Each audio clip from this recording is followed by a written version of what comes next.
नमः सर्वेभ्यः। ओम स्वरसिद्धिलयाय विद्महे स्वररागचिकित्साय धीमहि तन्नः संगीतायुर्वेद प्रचोदयात्।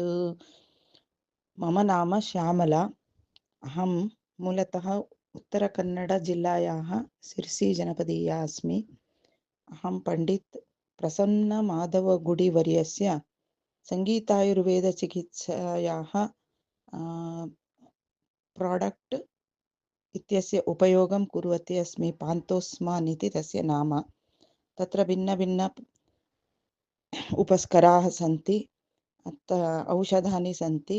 अहं तु आदौ दन्तमज्जनचूर्णं स्वीकृतवती। तेन मम बहु उपयोगः अभवत्।